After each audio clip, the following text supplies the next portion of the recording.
Dalawang cakes po pala ang ating gagawin for today's video. Ayan mga mi.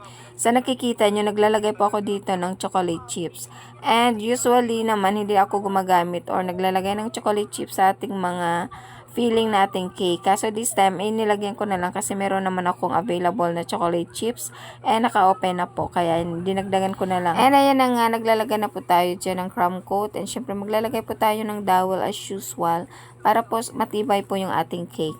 And alam nyo mga mi, pag mga ganitong kulay po combination, alam na po natin yan kung anong team po ang ating gagawin. Ayan, sige nga, sinong makahula, please comment down below.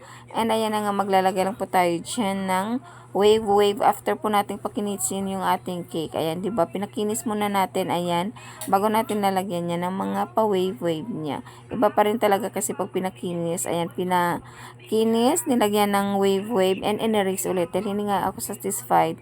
Kasi itong aking pang design, hindi ko nagustuhan kasi gusto ko sana yung parang, ano na lang siya, parang ipin-ipin niya. Kaso meron pa siyang pang ano tawag sa dulo nun, parang hindi siya ipin-ipin yung design. Kaya ayan, sana maka-order ako ulit ng ganong design na lang ng scraper natin, yung parang ngipin lang lahat, wala yung parang pang plain sa dulo.